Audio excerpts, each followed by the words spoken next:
When we talk about nano, we talk about nanometers. A nanometer is 1/billionth the length of a meter.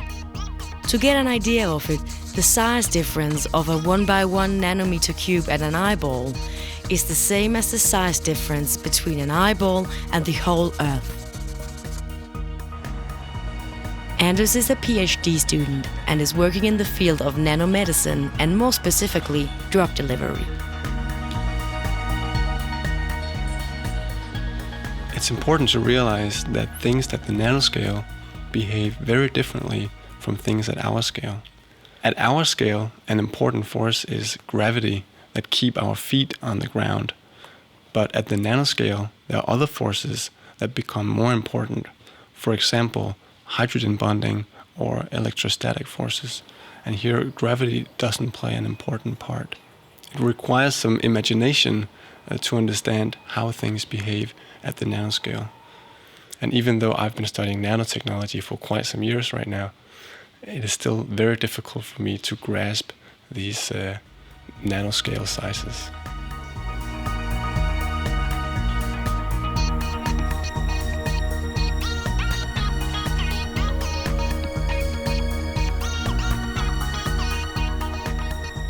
At iNANO at Aarhus University, there is a lot of interesting nanoscience going on. It ranges from foods, medicine, and materials. I'm working in the field of nanomedicine and more specifically, drug delivery.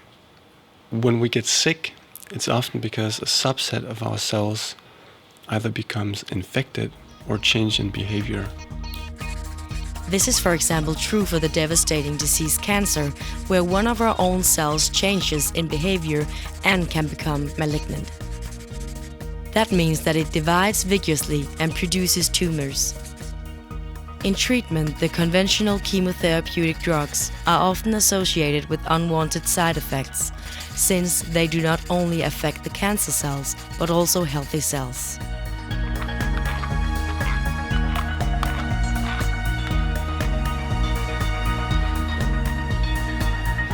In treatment, it is common to use chemotherapeutic agents that kills the cancer cells, but also other cells in our body that divide. That is, for example, seen for patients that lose their hair, but it is also associated with other and more serious side effects like pain, infections, or an impaired immune system.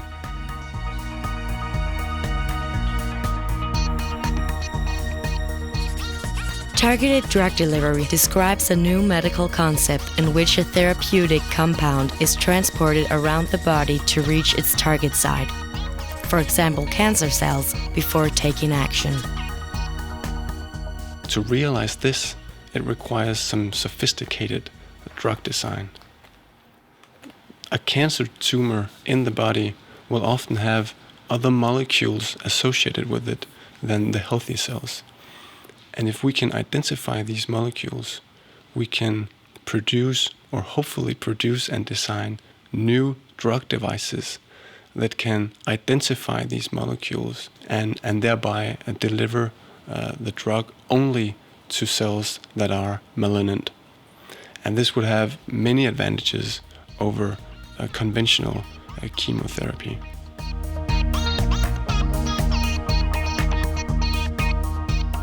A new way of using nanotechnology in the drug design is inspired by the Japanese art of folding paper called origami.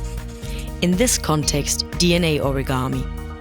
In 2009, people from iNANO built a three-dimensional DNA origami box structure. To get an idea of the scale, the box is about 40 nanometers on each side, and that is still much smaller than the cancer cells. The box will be designed with a controllable lid to be opened by molecules from the cancer cells when it reaches the diseased part of the body.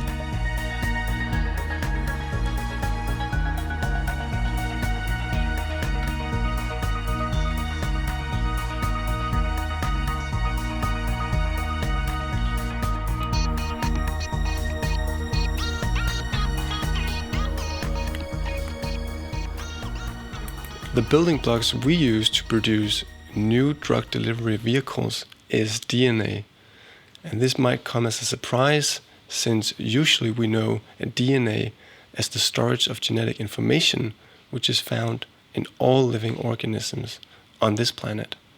The fascinating thing about this method is that these structures self-assemble, so that you don't have to show where each of the different strands should position, but they find their position just by themselves because it's programmed into their sequence.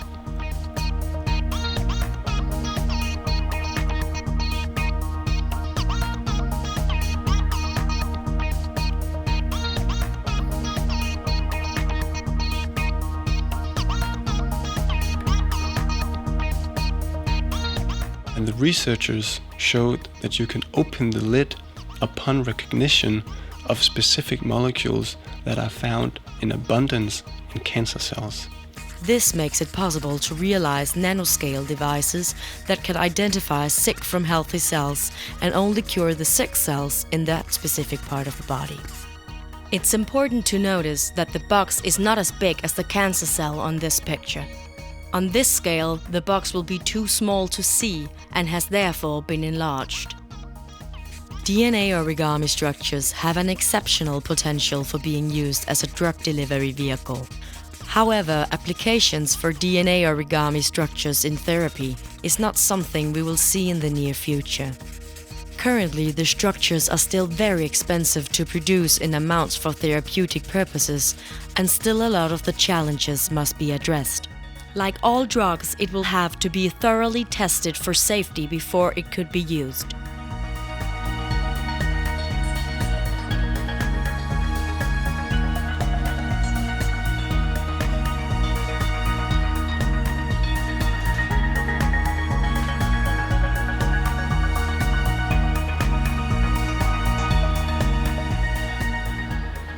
It is our hope that DNA nanotechnology can bring us one step closer to the realization of nano devices that can perform complicated tasks inside our body with high specificity and high precision.